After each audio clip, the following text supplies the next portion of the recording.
सत श्रीकाल, मैं ओमन अंसारी और आप देख रहे हैं अखंड भारत की सोच। कर्नाटक में चुनाव प्रचार थमने में मात्र 24 घंटे बाकी हैं। ऐसे में भारतीय जनता पार्टी और कांग्रेस पार्टी ने अपने सभी बड़े बड़े नेताओं को कर्नाटक के अंदर चुनावी रैली करने के लिए उतार दिया है। सभी पार्टियां अपनी सरकार बनाने का दावा भी कर रही हैं। आइए सुनते हैं कि कर्नाटक के अंदर प्रियंका गांधी ने क्या कहा। बड़ी अजीब बात है, पिछले 2-3 दिनों से मैं देख रही हूँ। मैंने तो बहुत प्रधानमंत्री देखे हैं। इंदिरा जी को देखा, गोली खाई उन्होंने इस देश के लिए। राजीव गांधी को देखा, शहीद हुए इस देश के लिए। नरसिम्हा राव जी को देखा, मनमोहन सिंह जी को देखा, मेहनत करते हुए दिन रात को इस देश के लिए। लेकिन मैंने पहला ऐसा प्रधानमंत्री देखा है बहनों और भाइयों, पहला देखा है जो आपके सामने आकर रोता है कि मुझे गाली लग रही है, मुझे गाली दे रहे हैं। आपके दुख सुनने के बजाय अपना दुखड़ा आपको सुनाते हैं। और किसी ने उनके ऑफिस में बैठकर एक लिस्ट बनाई है। अरे आपके दुखों की लिस्ट नहीं है वो आपकी समस्याओं की लिस्ट नहीं है। वो ये लिस्ट नहीं है कि किसानों की क्या समस्या है, हमें क्या करना है। वो ये लिस्ट है कि मोदी जी को कितनी बार किसने गाली दी है। कम से कम एक पन्ने पे फिट तो आ रही है। अगर मेरे परिवार को जो गालियां दी हैं इन लोगों ने, हम लिस्ट बनाना शुरू करें तो हम किताब पे किताब छपवा लेंगे। हिम्मत करो मोदी जी, मेरे भाई से सीखो। मेरा भाई कहता है गाली क्या, मैं गोली खाऊंगा इस देश के लिए। मेरा भाई कहता है सच्चाई के लिए मैं खड़ा रहूंगा। तुम गाली दो, गोली दो, छुरा मारो, कुछ भी कर लो, घबराओ मत मोदी जी, घबराओ मत। ये सार्वजनिक जीवन है, मोदी ये सब सहना पड़ता है, हिम्मत रखनी पड़ती है, आगे बढ़ना पड़ता है।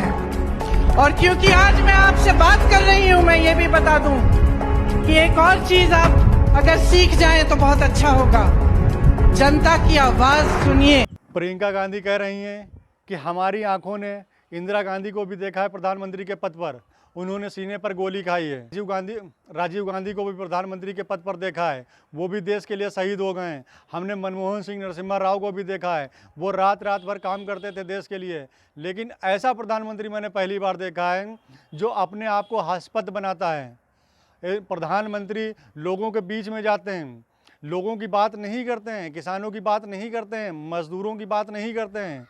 प्रियंका गांधी ने कहा पहला प्रधानमंत्री ऐसा हुआ है कि जो आपकी बात नहीं करता है, आपके बीच में आकर के अपनी बातें करता है और बताता है कि देखो किस तरह से हमको लोग गाली दे रहे हैं। प्रियंका गांधी ने कहा प्रधानमंत्री नरेंद्र मोदी के साथ में उनके ऑफिस के एक शख्स ने एक लिस्ट बनाई हुई है गालियों की, कि जब कोई दूसरी पार्टी का नेता गाली देता है, कितनी गाली दी है, कब गाली दी है, उसकी एक लिस्ट बनाता है। और अगर हम अपने परिवार पर दी हुई गालियों की एक लिस्ट बनाने लगें तो हम किताबों पे किताबें लिखते चले जाएंगे, फिर भी हम उनको पूरा नहीं कर पाएंगे। ये एक हास्यास्पद चीज़ है कि प्रधानमंत्री जब लोगों के बीच में जाते हैं तो उनकी बात ना करके, विकास की बात ना करके सिर्फ अपनी बात करते हैं और ये कहते हैं कि हमारी कब्र खोदने का प्लान हो रहा है, हमारी कब्र खोदने का प्लान बनाया जा रहा है। विपक्ष की सारी पार्टियां हमारी कब्र खोदना चाहती हैं। कर्नाटक के अंदर गृह मंत्री अमित शाह एक जनसभा को संबोधित कर रहे थे। उस जनसभा में उन्होंने सावरकर के बारे में क्या कहा, आइए सुनते हैं उन्हीं की जुबानी। वीर सावरकर एकमात्र ऐसे स्वतंत्र सेनानी थे जिनको 2 जन्म टिप की सजाएं अंग्रेजों ने की थी। और ये कांग्रेस बार बार सावरकर का अपमान करती, उनको इतिहास मालूम नहीं है। अरे राहुल बाबा, आप सावरकर जी का अपमान करते हो, 10 जन्म जिंदा रहोगे तो भी सावरकर के 10वें भाग जितना बलिदान नहीं दे पाओगे, नहीं दे।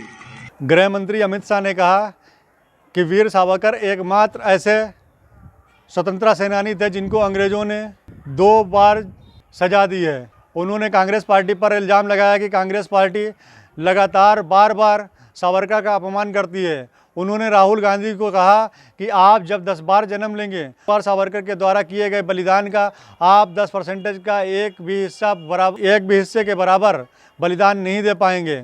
उन्होंने कहा कि कांग्रेस पार्टी जो सावरकर पर इल्ज़ाम लगाती है उसको समझना चाहिए कि वीर सावरकर एक पहले ऐसे बलिदानी हैं जिनको अंग्रेज़ों ने एक ही जन्म में 2 बार की सज़ा दी।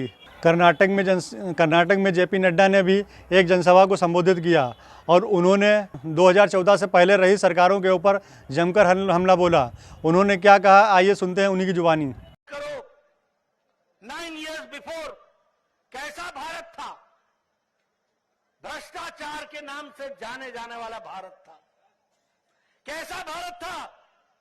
फैसले नहीं लेने वाला भारत था। कैसा भारत था? घुटने टेक करके चलने वाला भारत था। और जब आपने मोदी जी को प्रधानमंत्री बनाया तो दुनिया में सिक्का जमाने वाला भारत बन गया। इस बात को भी समझना चाहिए। छलांग लगाने वाला भारत, विकसित होने वाला भारत। आज देखो, भारत में G20 की बैठक हो रही है, भारत में SCO की बैठक हो रही है, दुनिया भर के विदेश मंत्री आ रहे, दुनिया भर के मंत्री प्रधानमंत्री आ रहे। ये भारत की पहचान मोदी जी ने, प्रधानमंत्री जी ने बनाई है, इसको हमको समझना चाहिए। जेपी नड्डा जी ने कहा है कि 2014 से पहले में जो भारत था वो भ्रष्टाचारी भारत था, कोई भी फैसला न लेने वाला भारत था, घुटनों के बल चलने वाला भारत था। जेपी नड्डा जी ने भारत को इतना गिरा हुआ बताया, भारत का अपमान किया है, एक तरह से भारत और भारत की जनता का अपमान किया है। उन्होंने जिस तरह से कहा है कि भारत घुटने के बल पर चलता था, शायद जेपी नड्डा जी ये भूल गए हैं कि हिंदुस्तान में जितनी भी जंगें अभी तक हुई हैं सारी जंगें कांग्रेस के दौर में हुई हैं और कांग्रेस ने विदेशियों को मुंहतोड़ जवाब दिया है। हमने पाकिस्तान के ऊपर 3 बार जंग जीती है। वो किसी और पार्टी के प्रधानमंत्री नहीं थे जिन्होंने जंग जीती है, वो कांग्रेस पार्टी के प्रधानमंत्री थे जिन्होंने विदेशी ताकतों को दिखाया था कि हिंदुस्तान अपने बलबूते पर किसी भी देश को हराने में सक्षम है। लेकिन जेपी नड्डा जी अपनी पार्टी के प्रचार करने में इतने व्यस्त थे, इतने मशहूर थे कि उन्होंने इस बात का ध्यान नहीं रखा और अपनी पार्टी का प्रचार करते रहे। सलाम, नमस्ते।